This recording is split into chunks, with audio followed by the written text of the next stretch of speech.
Hello friends, welcome back to our channel. In this video we are gonna discuss about delimitation reform in India, how delimitation will reshape Lok Sabha representation. So let's start without further ado. Parliament's budget session has reconvened to consider two major constitutional changes that could significantly reshape Indian democracy. The first proposes expanding the Lok Sabha from 543 to up to 850 seats through a new delimitation exercise led by a delimitation commission. The second links this process to the implementation of the Women's Reservation Act 2023, which provides for one-third reservation for women in parliament and state assemblies pending seat reallocation. Together, these reforms aim to make India's democratic system more representative, inclusive, and equitable. Delimitation fast-tracked to enable women's reservation. Although women's reservation was constitutionally approved in 2023, its implementation was tied to delimitation exercise expected after the post-2026 census. The government has now decided to expedite delimitation by amending provisions that had earlier imposed a freeze on it. This move makes delimitation the central focus of the current parliamentary session, aimed at enabling the early rollout of women's reservation in elections. Constitutional bias of delimitation in India. Delimitation is guided by the constitutional principle that each vote should carry equal weight. This requires constituencies across the country to have roughly equal populations, ensuring fair representation. Constitutional provisions governing delimitation. Article 82 mandates the readjustment of Lok Sabha and Assembly constituencies after every census, which may involve changing seat numbers or boundaries. Article 81 ensures that the ratio of population to seat is similar across states, so MPs represent comparable population sizes. This framework also applies to state assemblies. Freeze on delimitation since 1976. Delimitation has not been concluded since 1976, primarily due to concerns from states with slower population growth. A 1976 constitutional amendment forced delimitation for 25 years. In 2001, the freeze was extended for another 25 years until 2026. These states feared a loss of representation compared to faster growing states. Emerging debate on ending the freeze. The current government has indicated it will not extend the freeze beyond 2026. However, states with slower population growth remain concerned about widening representation disparities due to demographic differences. Government's delimitation proposal. Key changes. The government has proposed increasing the Lok Sabha strength from 543 to up to 850 seats, 815 from states and 35 from union territories.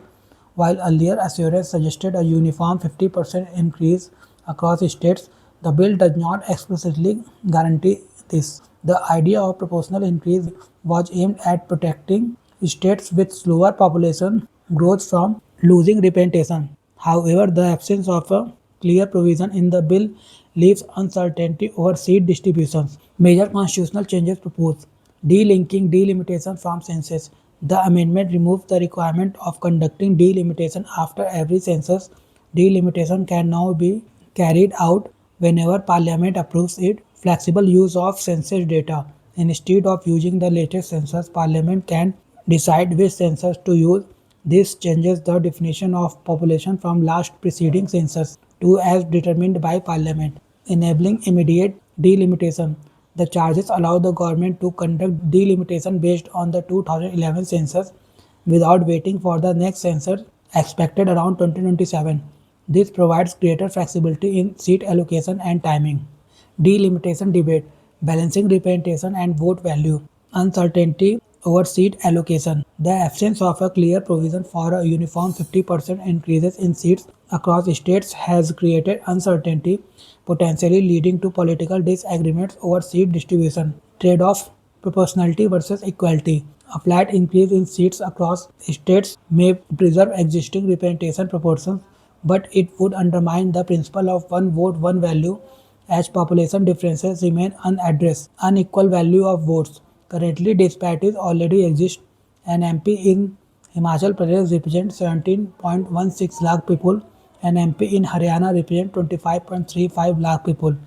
This means a voter in Haryana has less representational weight than one in Himachal Pradesh. The goal of delimitation is to minimize such disparities by aligning constituencies closely with population size, ensuring more equal representation. Impact of population-based redistribution. Strict population-based seat allocation could significantly alter state representation. Uttar Pradesh seats may rise from 80 to around 140. Tamil Nadu may increase only marginally, 39 to 51. This could lead to major shifts in political power among states. Opposition criticism and government response on delimitation bills. Opposition parties argued that the bills do not guarantee maintaining the existing proportion of seats across states, contradicting earlier government assurance. They contend that the proposals may benefit states with higher population growth, effectively rewarding those that did not successfully implement family planning. The opposition has also criticized the idea of a 50% increase in seats for all states, warning that it would widen the absolute gap between states with stabilized and growing populations. Telangana Chief Minister Revanth Reddy proposed a hybrid model combining population with economic indicators like GSDP. Government's response. Proposal to add a schedule. The government has indicated it will include a schedule in the bill specifying the proportionate increase in seats for each state, addressing southern states' concerns. This move aims to measure southern states that their share of Lok Sabha seats will not decline. Greater transparency in allocation. The schedule is expected to provide clear details on seat distribution, helping reduce uncertainty and political opposition.